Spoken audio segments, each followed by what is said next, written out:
Herkese merhaba. Bu videoda önümüzdeki dönemde Wall Street'te yatırımcılara fırsatlar sunabilecek hisseleri araştıracağız. Bu araştırmada teknik analiz dünyasında tanınsa da güçlü temel analiz yaklaşımlarıyla da ön plana çıkan bir ismin yöntemlerinden faydalanacağız. Thomas Bulkowski. Bulkowski'nin şirketlerin finansal sağlığı, büyüme potansiyeli ve sektör dinamikleri üzerine yaptığı istatistiklere dayalı temel analiz çalışmaları bize hangi şirketlerin gerçekten uzun vadeli potansiyel taşıdığını göstermede ciddi bir rehber olacak. Bu videoda işte tam da bu yöntemleri kullanarak Wall Street'te geleceğin yıldız adaylarını arıyoruz. Thomas Bulkowski, piyasada 1 milyon dolar kazanmanın yolunun doğru hisse senetlerini seçerek her seferinde 1 dolar kazanmaktan geçtiğini söyler. Ben de bu video serilerinde kendisinin yazdığı kitaplarda yaptığı çalışmalar ve analizlere uygun olarak ilerleyen zamanlarda fırsat yaratabilecek hisse senetlerini arayarak sizlerle paylaşacağım. Bulkowski'nin yapmış olduğu bir çalışmayı sizlerle paylaşıyorum. Bu çalışma ve analizde iki veri üzerine odaklanacağız. Bu veriler defter değeri ve öz sermaye karlılığı. Bir şirketin hisse senedi defter değerinde veya üzerinde fiyatlanıyorsa ve her şey yolunda giderse sınırlı bir yükseliş potansiyeli vardır. Ancak işler tersine dönerse büyük bir düşüş hareketi başlatabilir. Eğer hisse senedi defter değerinin altında fiyatlanan bir şirketin işleri düzelmeye başlarsa bu durum büyük bir yükseliş dalgası başlatabilir. Sadece defter değerine göre yatırım yapmak gece farları kapalıyken araç sürmeye benzer. Bu yüzden Bulkowski bu veriyle öz sermaye karlılığı arasındaki ilişkiyi araştırmış ve azalan piyasa bölü defter değeri ile artan öz sermaye karlılığı kombinasyonunun yapılan yatırımlarda yüksek getiri sağladığını tespit etmiştir. Bu kombinasyonla ortaya çıkan sonuçları ise şu şekilde açıklamıştır.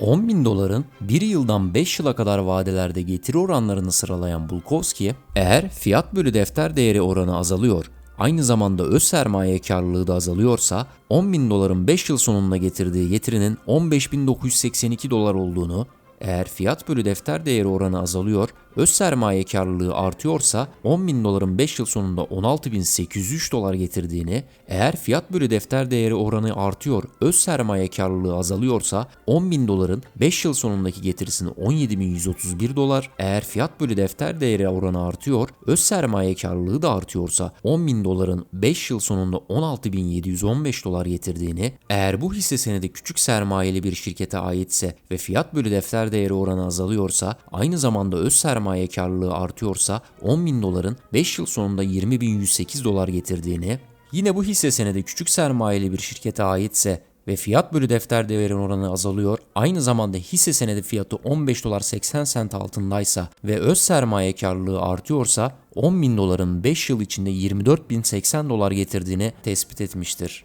Yani bu çalışmada en yüksek getiriyi küçük sermayeli ve fiyatı 15 dolar 80 sent altında olan hisselerin getirdiği gözükmektedir. Ben de bilgisayarımla yaptığım filtrelemede bu şartlara uyan küçük sermayeli birçok hisse senedi tespit ettim. Anlatacaklarımdan önce şu uyarıyı da yapmalıyım. Bu hisseler küçük sermayeli şirketlere ait olduğu için fiyatlarda yüksek derecede oynaklık olabilir. Özellikle kısa vadede yüksek getiriler olabileceği gibi yüksek götürüler de olabilir. Bu uyarıyı yaptıktan sonra tespit ettiğim senetlerden 2 tanesini incelemeye başlıyorum. Birinci şirket Intrada Therapeutics. Şirketin güncel değeri 264 milyon dolar, yani küçük sermayeli bir şirket. Videoyu hazırladığımdaki hisse fiyatı ise 7 dolar 50 sent. Yani 15 dolar 80 sent sınırımızın altında. 2023 yılından itibaren fiyat bölü defter değeri oranı düşe geçmiş. Öz sermaye karlılığı oranı ise artışta. 2021 yılında halka arz edilmiş ve en yüksek seviyesi olan 36 doları gördükten sonra 5 dolar seviyelerine kadar düşüş yaşamış. Bu seviyeye düştükten sonra 6 ay içinde yaklaşık %335 yükselerek 24 dolara kadar yükselmiş. Ardından 2 yıl boyunca fiyat 10 dolarla 20 dolar arasında gelgitler yapmış ve 24 Aralık ayından itibaren düşüşe geçerek 7 dolar 50 sent seviyesine kadar gerilemiş. Burada özellikle daha önce tepki yükselişi başlattığı 5 dolar seviyeleri takip edilmeli. İkinci şirketimiz ise Tetra Technologies. Şirketin güncel değeri 365 milyon dolar. Videoyu hazırladığımdaki hisse fiyatı ise 2 dolar 74 sent, yani 15 dolar 80 sent sınırımızın altında. 2023 yılından itibaren fiyat bölü defter değeri oranı düşüşe geçmiş, öz sermaye karlılığı oranı ise artışta. Teknik verilerde haftalık görünümde 2021 yılından beri yatayda çizili trend çizgisini destek alarak bu bölgeye gelen temaslardan sonra tepki yükselişi başlatmış. Şimdi de yine aynı bölgeden tepki almış gibi gözüküyor. Ancak grafik desenlerinde Broadening Right Angled and Ascending formasyon oluşumu görüyorum. Bu formasyonun yatay trendi aşağı yönlü kırılırsa mutlaka zarar kes kullanılmalı. Çünkü bu formasyon aşağı yönlü kırılımlarda düşüş yönlü çalışan bir formasyondur.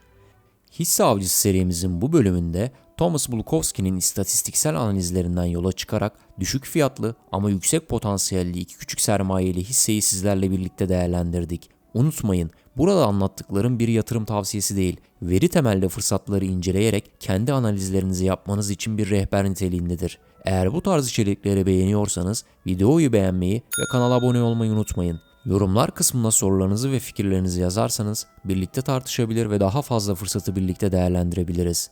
Yeni bölümlerde başka hisseler ve yeni analizlerle tekrar görüşmek üzere. Şimdilik hoşça kalın.